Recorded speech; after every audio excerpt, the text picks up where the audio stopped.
Good morning, everyone. My name is Kristin Urquiza, and I am the co-founder and co-executive director of Marked by COVID. Marked by COVID is the largest grassroots movement of people who've been severely impacted by COVID. People who are living with long COVID, people who have lost a loved one to COVID. All in all, we expect that population on a conservative level to be 31 million individuals, which would put us as the second largest state in the country, in between California and Texas. I share that right now because it really gives a sense of the scale of magnitude of people who have been severely impacted by COVID-19 and our response to this pandemic. And as we've crossed the most gruesome and unimaginable threshold of 1 million people in the US lost to COVID-19, we haven't even begun to think about or really rectify exactly how do we acknowledge and remember this period. And one thing that I know for sure is that we have a tendency to want to move on, to be able to put bad things behind us and charge ahead. In fact, it's very much written in our DNA. Historically, we have not yet done what we need to do to rectify so many harms, whether it's harms against Black people or Indigenous people that our country was built upon. One of the things that I thought about whenever my dad passed was that I wanted to make sure that history did not forget this moment. My dad's life mattered. The lives of the more than 1 million people who are gone mattered. And the work that we're doing with Marked by COVID is to make sure that we remember, that we acknowledge, and that we rebuild in a way that ensures something like this never happens again. And central to that is sharing our stories. Because whenever we share our stories, we're incapable of not seeing the human being behind the individual. Recently, we held a vigil on COVID Memorial Day. The first Monday of March this year was March 7th. We've been calling, and folks across the country who've lost loved ones, for a permanent Memorial Day, as well as permanent memorials, to be able to give us something specific to really organize ourselves around for our healing, for our memory. And in that memorial, we shared stories and invited some of our allies to hold space and hold vigil with us.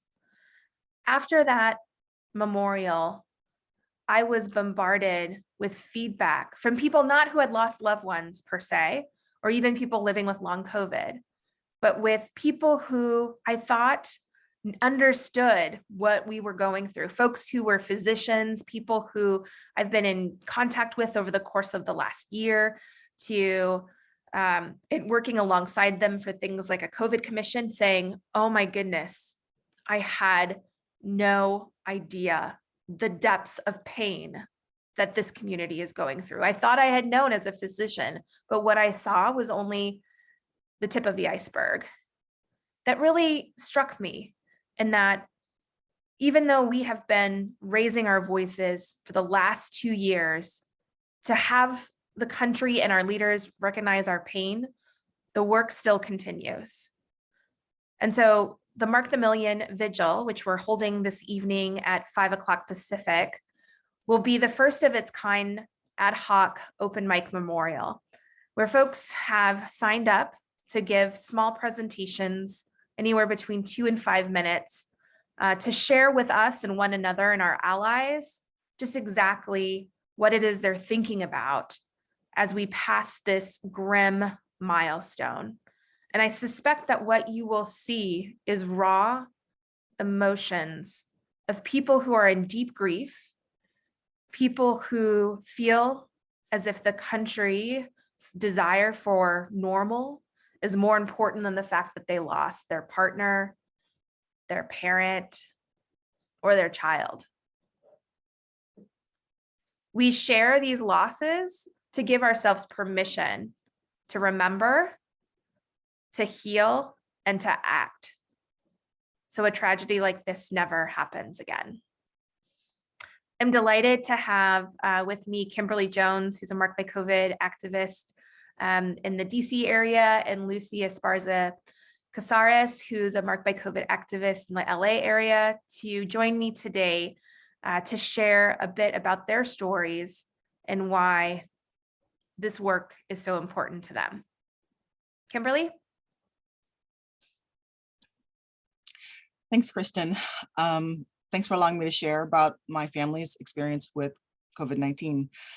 On February 22nd, 2021, my father, Carl Winston Jones of New Haven, Connecticut, was scheduled to get his first dose of the COVID-19 vaccine.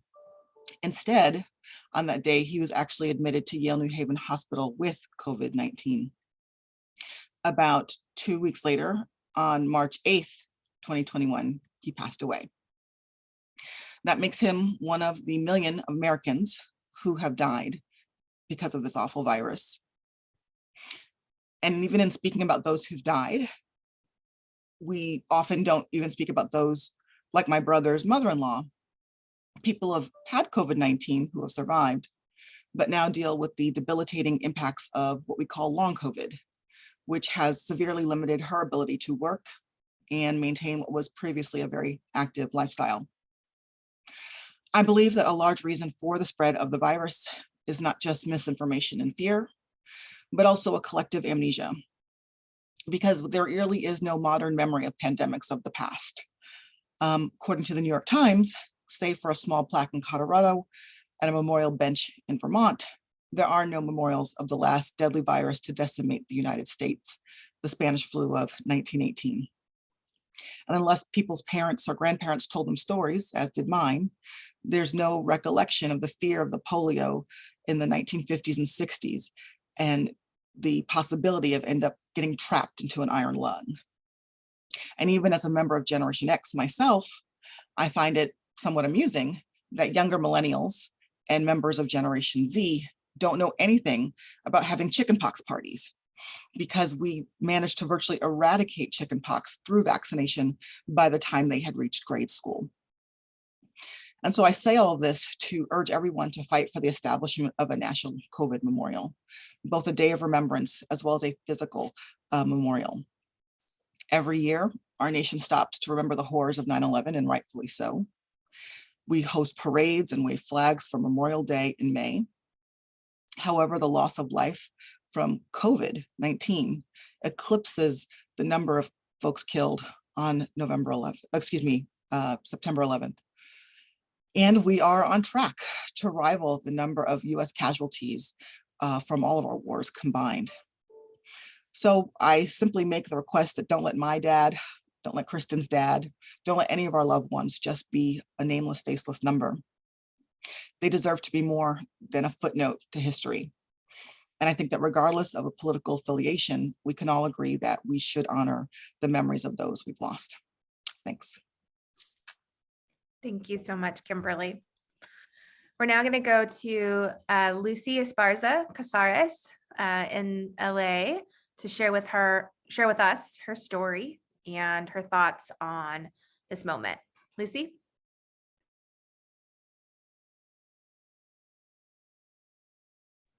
Sorry. Thank you, Kristin, for having me here today.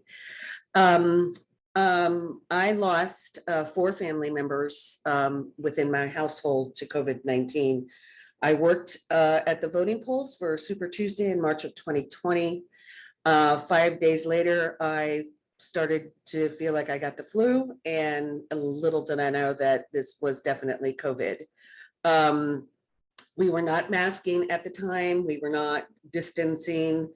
I interacted with probably almost 2,000 people over the course of 4 days when I worked at the polls. Shortly thereafter, my husband became ill, and I recovered probably after about 4 days, but my husband did not. I had to take him to urgent care on March 20th, and 15 days later, on April 3rd, he passed away. In the meantime, my sister-in-law became ill, and she ended up in the hospital a week after my husband, her brother. And she passed away after 2 months in the hospital on June 1st. And then my mother-in-law, who had survived a bout with COVID, was so despondent over the tragic deaths of her 2 children and a nephew, passed away 2 weeks later on June 16th. The enormity of that happening, it was when everybody left after all was said and done. And I was in this home that I lived in for 23 years, which was not really my home. It was a family home. And I was alone. I was by myself, me and my dog. I mean, and I feel that the memorial is very important, the day and the physical memorials, because in that year, we were completely ignored. We were insulted, we were mocked, we were told that it was just the flu, it's just a cold. Somebody in my family who happens to be in the medical profession said that I waited too long to take my husband to the hospital and he had a pre-existing condition, which she had no idea what, he had high blood pressure, that's not what killed him, you know. And I just feel like that torture that I went through all those months alone, frustrated, not being able to see family, I mean, I spent Thanksgiving alone that year. I spent Christmas alone that year. And finally, when I was excited about the election of Joe Biden and felt that we were finally being recognized the night before his inauguration, when we had at that time, I can't believe it, then it was only 400,000 people that we were set up the lights on the National Monument, right? The National Mall, I mean. And it's very important to me. I found marked by COVID, I found my purpose, and I will be on the front lines telling my story, making sure everybody knows. It's exhausting to tell my story every time, but I need to keep telling it. I lost 4 members of my household. I was the only survivor. And now I suffer with PTSD, a terrible case of survivor's remorse, and severe anxiety, along with losing my husband's pension income. I'm constantly worried about, you know, money and what's going to happen to me, but I'm going to stay out there and tell my story and make sure people understand what this grief, the enormous grief, our collective grief, is mind-boggling. And now we're at 1 million. And like I said to somebody the other day, I always said my husband was 1 in 1 million. I just didn't expect it would be this million that he would be one of. Thank you, Kristin. Thank you so much, Lucy. I really appreciate both of you being here and telling your stories, and doing it in a way to be able to affect change, because I know it's not easy and that it is draining and hard to continually put yourself out there. But the work that you're doing is making a difference. And so thank you so much.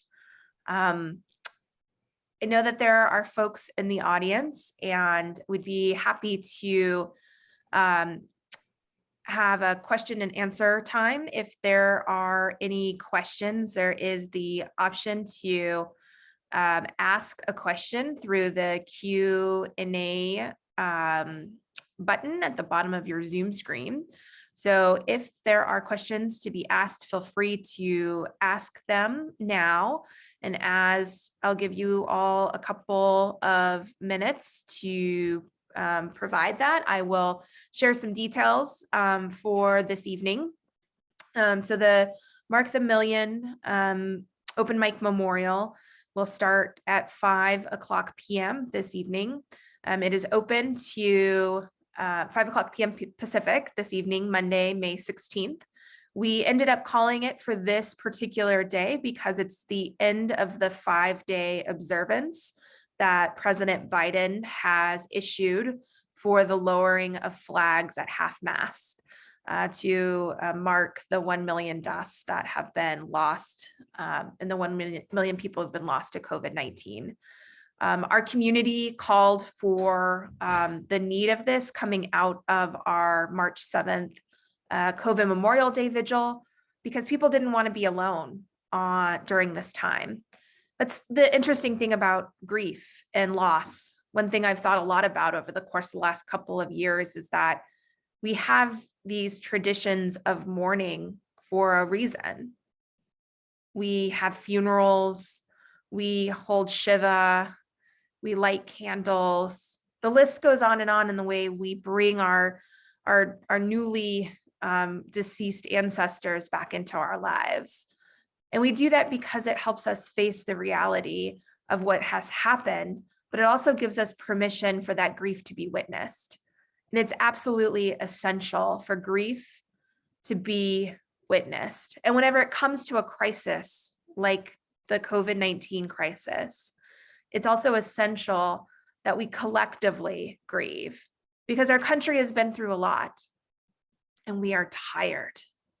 We are all exhausted from navigating the never-ending battles that we are faced on a day-to-day basis about how to stay safe, how to keep one another safe, or just have decided to check out altogether. But we can't check out. The people who have lost loved ones, folks like Kimberly, Lucy, myself, we live with the consequences of our collective action or collective inaction. We can't cancel our grief. We can't cancel the injustice of a loved one being lost, a preventable death, because we didn't do what we needed to do. So the very least that we can do just for the people in this room, but the millions of people around the country, is to properly rise to the occasion of here and now in honoring our lost loved ones. So this evening, you'll be able to see and meet more people of the Marked by COVID community and beyond. We will be sharing pictures. I have my picture of my dad ready to go. We have folks who will be reading journal entries. I know that other folks are bringing poetry. This is another picture that I have of my dad, which I also have a Marked by COVID mask. And then behind my dad is the log to maintenance for his truck. These types of things are the things in which we will be sharing with one another and really bringing these individuals back into the room. So seeing no questions from the audience, we're going to wrap up now. Really appreciate everyone being here. I really appreciate Kimberly and Lucy, you being here today. And I look forward to seeing folks this evening. Thank you. Thank you for the opportunity. And Lucy, just want to honor you, sister. Thank